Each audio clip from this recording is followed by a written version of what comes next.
Hi everybody, welcome back to my channel. My name is Anna. I'm a clinical psychology doctorate student and I make videos about real life applications to psychology. So hit like, subscribe, hit the bell notification button if you're interested. Today we're talking about the phenomenon of ghosting in dating, which is, if you don't know, when somebody just stops responding, acts like they turned into a ghost, poof, they don't exist in your life anymore, and you certainly don't exist to them. And I will say there was pretty limited research on this, and I will link down below the only 2 articles that I could find, both on Google Scholar and on my own school's library database. I get that this is certainly a new phenomenon, but I had no idea just how understudied it is.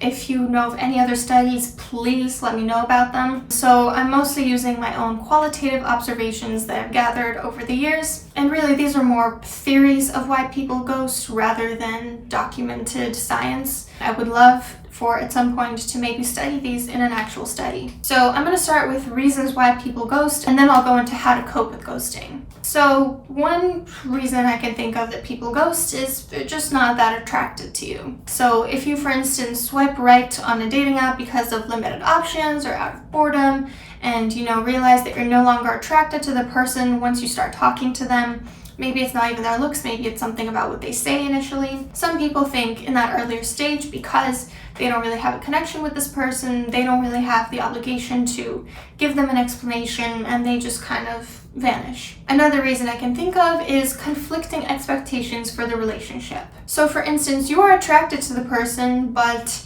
they want a relationship and you don't, or you want a relationship and they're looking for something more casual, or one person is attracted to the person but not interested in them as a person, or after a sexual encounter you feel like discarding people. That's something that happens a lot these days. And a third reason I can think of is because for some reason you crossed a line or a boundary or a deal breaker, and maybe it was unspoken, maybe you didn't even realize it, and they just don't want to speak to you anymore. And these are specifically in the earlier stages, but it can happen in a later stage as well. If you push a deal breaker and that person doesn't even want to explain it to you, doesn't think that they need to, then they might ghost you. So for example, joking about being a serial killer on a first date might result in a girl not wanting to ever contact you again out of fear of you. But these are some surface level reasons why people might ghost. But the question remains, why not be honest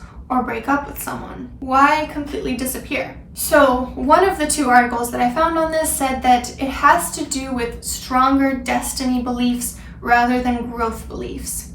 So destiny beliefs are basically this belief that some relationships are meant to be and others aren't. Kind of like, if it's fated, it's gonna happen. If not, too bad, it wasn't meant to be. Growth beliefs are when you believe that relationships are something you have to cultivate and that they require effort in order to maintain. Esther Perel, she's a wonderful, wonderful couples therapist and psychologist. She talks a lot about how in relationships you kind of have to calibrate. So you kind of have to tell the other person when they disappoint you, and then they have to improve.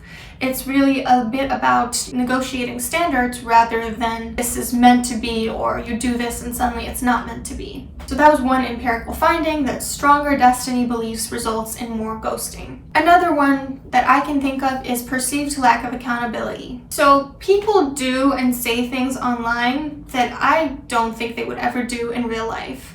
Like some of the things that people say to me in the comments, I seriously doubt that they would have the guts to say that to my face. Especially people who are very insecure in real life might use social media or dating apps or texting as a way to boost their self-esteem, either by ghosting people, overposting, treating people with less respect online than they would in real life. And this perceived lack of consequences goes along with this. So, back in 1980, if you were going to completely ignore someone and never break up with them, the risk of running into them would be pretty unpleasant, pretty awkward. You would kind of need to say, okay, I don't think this is working out at the very least. But because texting is virtual, people think that they aren't obligated to the same social norms because they can claim, oh, I lost my phone, or I forgot to reply, or I lost all my contacts. So there is online this perceived lack of accountability that if I do something that's going to hurt the other person, I can kind of get away with it, which honestly doesn't really play out, because what you do online does have an effect on in-life persons. So sooner or later, you're probably going to get the consequences of what you sow. Another reason people ghost is a lack of respect or empathy for the other person. So this is why people don't really ghost their long-term partners unless something horrible happens, like unless their partner is like an abusive narcissist and this is really the only way to do it is to go gray rock or no contact. But people don't really do this to people that they love generally, because it's rude and they don't want to hurt the other person. So, for example, I was once talking to this girl about potentially rooming together when I first moved to Chicago. And at one point it became clear that we were just looking for different things, and I told her that. And her response was pretty rude and aggressive, so I stopped responding to her messages. It was kind of a form of ghosting. And I would never do that to someone who I deeply care about. I would never do that to someone who is an old friend or someone who's already a roommate or like a potential partner. And the reason is, you just don't have that same bond with that person. You just don't care that much about their feelings. So if someone ghosts you, it's very possible that the reason is that they simply don't care about you enough. Maybe they just don't know you well enough to care about you. And I get that's hard to hear, but honestly, don't take it personally, because if you don't know someone well, they're not really obligated to the same level of caring that they provide to their close friends. Another reason I can think of is an underestimation of the effect it will have on the other person because of the perceived insignificance that they have on the relationship. So one person perceives the relationship to be not so significant, and they don't particularly like or love or care for the other person, which results in them also underestimating the other person's perceived significance of the relationship is lower than it really is. Consequently, this results in their underestimation of how badly the ghosting the other person will affect them. Because not doing anything is an active action. Like insulting someone might be an active action. People think that they are exempt from wrongdoing if they don't do anything, but we know from things like stonewalling, giving people the silent treatment, and also ghosting people that not doing anything can be harmful, especially in the context of ignoring someone. And one person's silence is someone else's misery. But the point I'm trying to make here is that sometimes people don't realize that their silence has that much power. Sometimes people think, well, I didn't think this relationship was that important, so they don't either. But in reality, people don't always assess relationships in the same way. Sometimes you might not think a relationship's important, but the other person might. Another reason I can think of is poor assertiveness or communication skills. So, for example, someone that can't say where they want to go for dinner chronically might also struggle with, saying to someone, I think we're not a good fit. It shows indecisiveness, passive aggressiveness, or just passiveness, poor assertiveness, not being able to clearly communicate your wants and needs. And people are overall, I would say, not very good at communicating efficiently and honestly and politely, especially if the consequence is something that can backfire on them or hurt other people. So some people, in a sense, just don't have the backbone to own up to the consequences of their actions, and they think that not communicating at all will be better than communicating something that's hard to say. And the last reason that I can think of right now, I'm sure right after I make this video, I will think of a bunch more, is they just don't think about you. If I don't respond to a text, which very rarely happens, it's because that person literally doesn't cross my mind. I go throughout my day, I've kind of forgotten that they texted me, and they just don't enter my mind. And more long term, what this means is that this person thinks of you so little, they care about you so little, that it never occurs to them to contact you. And maybe they have other things going on in their life, other potential or actual partners, or maybe they just have a lot of other responsibilities and they're busy. But the bottom line is that you don't cross their mind. In one sense or another, there's no room for you in their life. And it doesn't help to be in denial about that. I get that, most of the things that I'm saying in this video might be hard to hear, but I think it's better than to pretend that this person does have room for you in their life and to keep trying to convince them and to ultimately find that no, there's no space for you there. So now let's go into the effects of ghosting. So one study from this year actually, so hopefully more research coming soon, found that those who experienced ghosting or breadcrumbing in the past year were less satisfied with life, more helpless, and more lonely. If you don't know what breadcrumbing is, I highly recommend my video on narcissistic abuse in relationships, so check that out. But that's definitely something that has been empirically found, that ghosting people, breadcrumbing people, results in people being less happy, more helpless, more lonely. It's not rocket science, it's kind of common sense. Other things that I've noticed, other consequences of people being ghosted, one big one is confusion. So people don't really know what to think because they never got a straight answer for why the person stopped responding. So they're always left wondering, is it because I did X, Y, and Z, or is it because they found someone else or something completely different? Is it that they dropped their phone somewhere? They're not even sure if this person did this intentionally. Maybe hoping that they lost their phone or that they're really busy, but also paired with this intense anxiety that they did something wrong or they're not good enough. And this anxiety, but also hope, can lead in a cocktail of confusion, honestly. Other things I've noticed, despair and powerlessness. So people feel like they have nothing they can do to change their circumstances. And, for example, in a real life breakup, you at least get to tell your side of the story, get some closure, maybe even convince the other person not to go. But you don't really have that opportunity when you're ghosted. The power is completely taken away from you. Something else I've noticed is people tend to make desperate attempts at avoiding abandonment and react impulsively. And this is definitely more likely to happen with people more on the BPD spectrum. So for example, double, triple, quadruple texting someone after they've ghosted you, drunk texting them, contacting their friends to see where they are or what's going on with them, trying to show up to the same parties or events as them.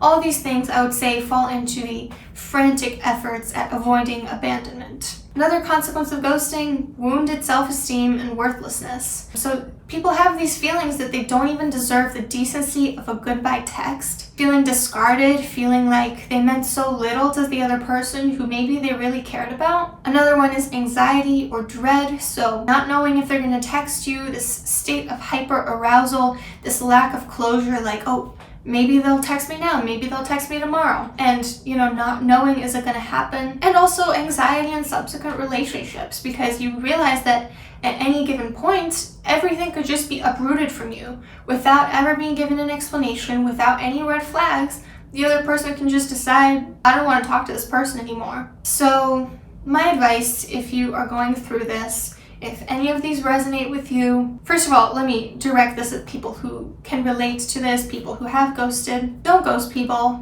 for all the reasons that I just gave. Be someone that treats others with respect, that can communicate like an adult, that isn't afraid to be held responsible for their actions. At the very least, give someone a one-sentence explanation for your lack of responsiveness.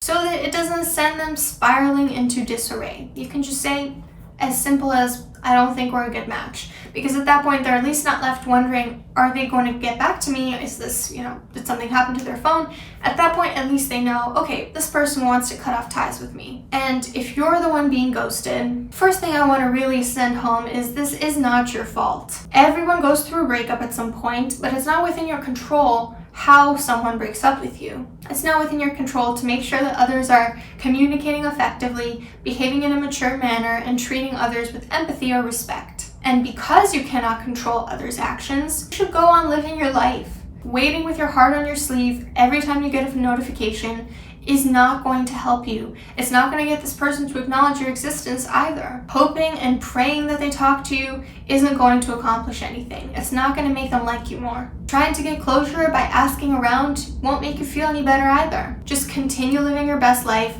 Fill your life with hobbies and dreams and goals and friends and people who do want to be there for you. Pretend like you never knew this person and continue to chase your dreams. If they don't have any room in their life for you, make it very sure that you have no room for them in your life. At the end of the day, this isn't the type of person that you should want to be in a relationship with, so good riddance. If they can't communicate what they don't like in a relationship, do you think they'd be good at respecting your boundaries, empathizing with your feelings, communicating big life decisions? No, this person is not someone who should be in a relationship right now in the first place. And then there's the question, if given the opportunity, should you call them out on ghosting you? Let me just give the reasons that it might be a good idea and the reasons why it might not be a good idea, and the TLDR. The reasons to do it might be to not let them get away with this perceived lack of accountability, and to let them know that this behavior is hurtful so that they stop doing it to others in the future. The reasons not to do it, honestly, it'll make you look too invested,